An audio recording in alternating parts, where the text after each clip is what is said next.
আসসালামু আলাইকুম। বাংলাদেশ বেতার, রাজশাহী। স্থানীয় সংবাদ পড়ছি মোহাম্মদ শহীদুল হক সোহেল। রাজশাহী কেন্দ্রীয় কারাগারে ৭ বন্দী সাজা মওকুফ করেছে সরকার। তারা গতকাল রাতে কারাগার থেকে মুক্তি পেয়েছেন। কারাবিধির ৫৬৯ ধারা মোতাবেক সরকার তাদের মুক্তি দেয়। এরা সর্বনিম্ন ৯ মাস ১৬ দিন থেকে সর্বোচ্চ ২ বছর ৮ মাস ১৪ দিনের সাজা মওকুফ পেয়েছেন। প্রত্যেকেই হত্যা মামলার যাবজ্জীবন কারাদণ্ডপ্রাপ্ত আসামি হিসেবে কারাগারে ছিলেন। রাজশাহী কেন্দ্রীয় কারা কর্তৃপক্ষ জানায়, রাজশাহী কেন্দ্রীয় কারাগারের বন্দি মুক্তি সংক্রান্ত কমিটির সুপারিশক্রমে ১২৫ জন বন্দির মুক্তির প্রস্তাব কারা অধিদপ্তরের মাধ্যমে স্বরাষ্ট্র মন্ত্রণালয়ে পাঠানো হয়েছিল। যাচাই বাছাই করে সরকার প্রস্তাবিত ১২৫ জনের বন্দির মধ্য থেকে ১৩ জন যাবজ্জীবন সাজাপ্রাপ্ত বন্দি জরিমানার টাকা পরিশোধের শর্তে সাজা মওকুফ করার মুক্তির নির্দেশ দিয়েছে স্বরাষ্ট্র মন্ত্রণালয়।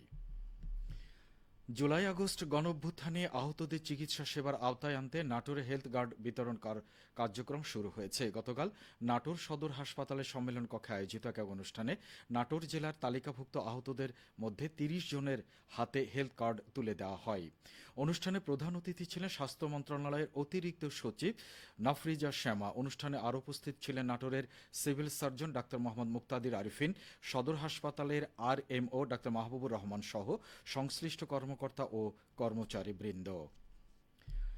চাঁপাইনবাবগঞ্জে সোনা মসজিদ স্থলবন্দরে NBR কর্মকর্তাদের আন্দোলন কর্মসূচির কারণে টানা ২ দিন বন্ধের পর আবারও কার্যক্রম শুরু হয়েছে।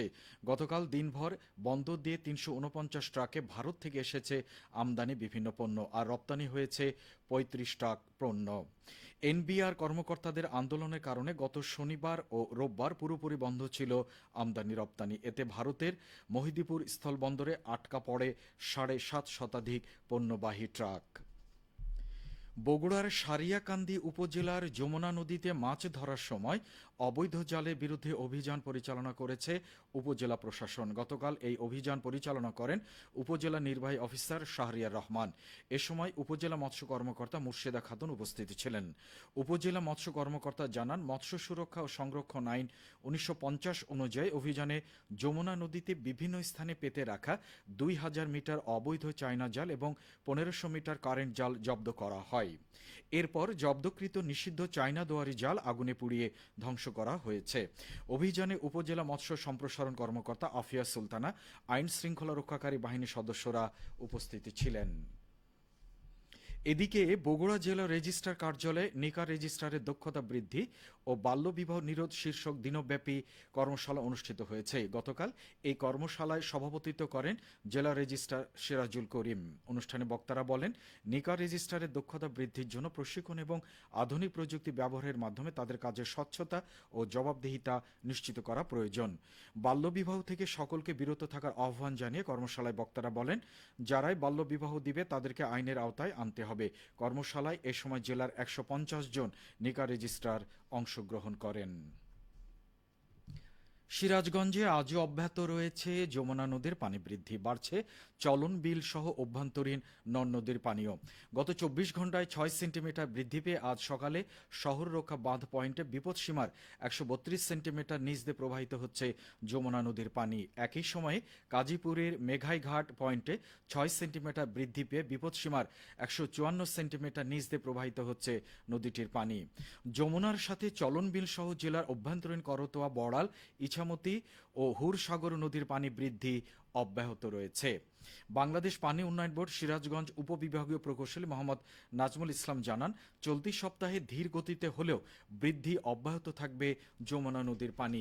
জেলার সকল নদ নদীর পানি একযোগে বৃদ্ধি অব্যাহত থাকায় নদী তীরবর্তী নিম্নাঞ্চল ও চরাঞ্চলে বন্যা আতঙ্ক বিরাজ করছে। উঠতি ফসল নিয়ে দুশ্চিন্তায় রয়েছেন চর অঞ্চলের কৃষকরা। নওগাঁ জেলায় চলতি মৌসুমে আউশ ধানের উৎপাদন বৃদ্ধির লক্ষ্যে ৪০,০০০ প্রান্তিক কৃষককে ৩,২,০০,০০০ টাকা মূল্যের সরকারি প্রণোদনা দেওয়া হয়েছে। উপজেলা কৃষি অফিসের মাধ্যমে নির্বাচিত চাষিরা বিনামূল্যে বীজ ও সার পেয়েছেন। কৃষি সম্প্রসারণ অধিদপ্তর জানায়, এবছর জেলায় ৫০,০০০ হেক্টর জমিতে আউশ আবাদের লক্ষ্যমাত্রা রয়েছে। চাষিরা ইতিমধ্যে বীজতলা প্রস্তুত করেছেন। মান্দা, আত্রাই, রানীনগর ও নওগাঁ সদর উপজেলায় চারা রোপণ শুরু হয়েছে।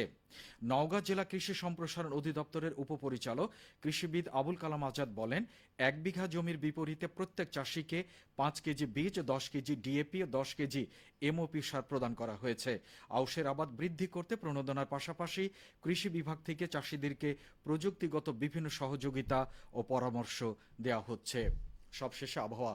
আজ দুপুর 12টায় রাজশাহীতে তাপমাত্রা ছিল 32.5 ডিগ্রি সেলসিয়াস। এ সময় বাতাসে আপেক্ষিক আর্দ্রতা পরিমাণ ছিল 75%। রাজশাহী ও পার্শ্ববর্তী এলাকায় আজ সূর্যাস্ত সন্ধে 6:58। সংবাদ শেষ হলো। আমাদের পরবর্তী স্থানীয় সংবাদ শুনবেন দুপুর 2:05।